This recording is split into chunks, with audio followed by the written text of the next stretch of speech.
As you travel along the tracks at a snail's pace, about 10 miles an hour, because of the poor conditions of rails and ties ignored for decades, you get a chance to really enjoy the beauty of the west central Wisconsin landscape.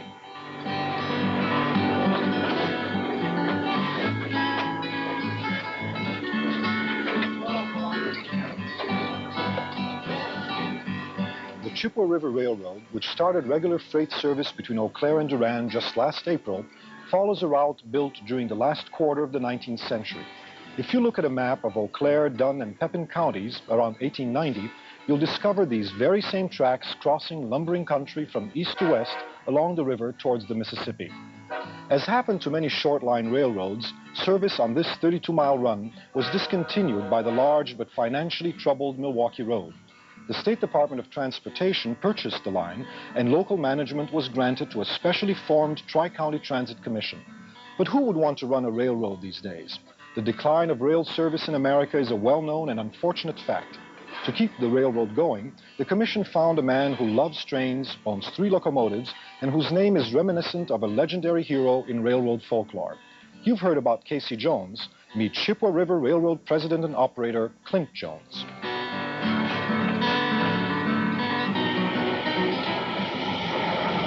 Over which you're riding was put down in 1882 and 1883 by the Chippewa Valley and Superior Railroad between Wabasha, Minnesota and Chippewa Falls.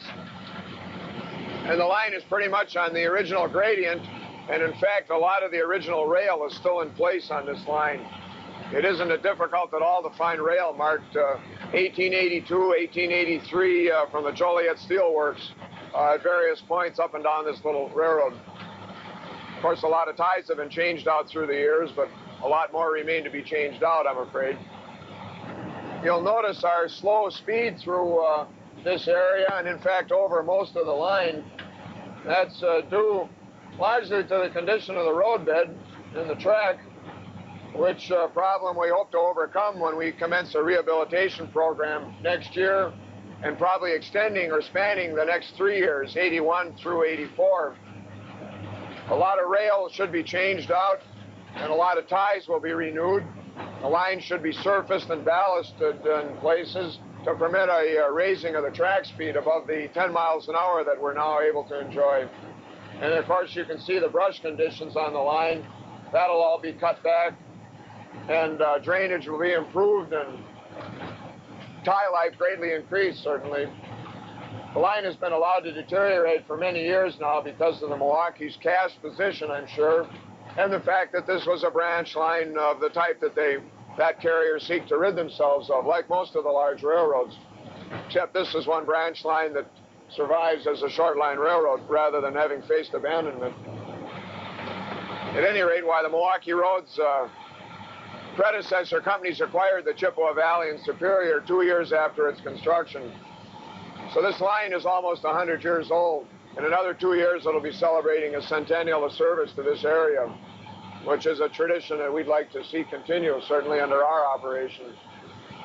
Otherwise, things are pretty much as they were back in 1882 when this line was put down, including the scenery along the Chippewa River that you're experiencing.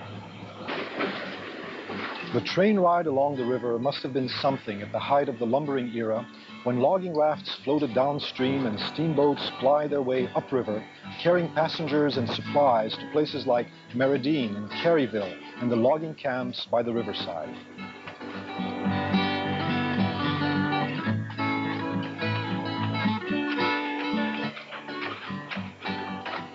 Small towns which never grew to more than village status dotted the landscape. They're still here, and were it not for the slow pace of Clint Jones' freight train, you might not notice them as you pass them by. Many of the small towns along the Chippewa River Railroad, like small towns throughout the United States, sprang up because of the railroads coming upwards of 100 years ago.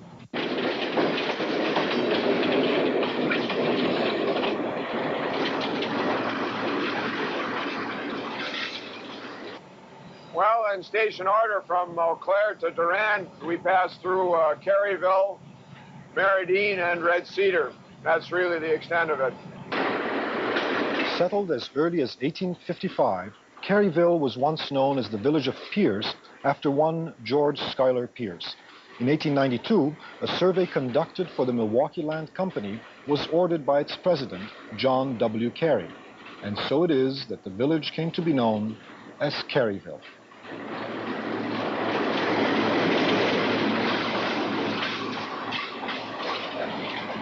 There were never any more settlements along the line except for a ghost town of a sawmill community called Porter's Mills. The area never did foster a lot of small communities. It seems to be mostly agricultural with the few towns I named. Although few communities were settled along the railway, one of them survives to this day. Its name is Merridene, and the stories of how it got its name are quite unique. One version tells of a trapper whose wife, Mary Dean, was drowned in the Chippewa. The husband's fellow trappers named the village after poor Mary. A second story concerns a young woman named Mary Dean who came downriver on a raft from a lumber mill upstream. She was murdered by the raftsmen during a drunken brawl. They buried her nearby and called the place Merridene in a sort of grim jest. The third and most likely story tells of a little girl called Mary Dean, loved by all who knew her, who became seriously ill on the steamboat as it passed by this location. She died and was buried here, and the place was named after her. Her grave was later washed away in a flood.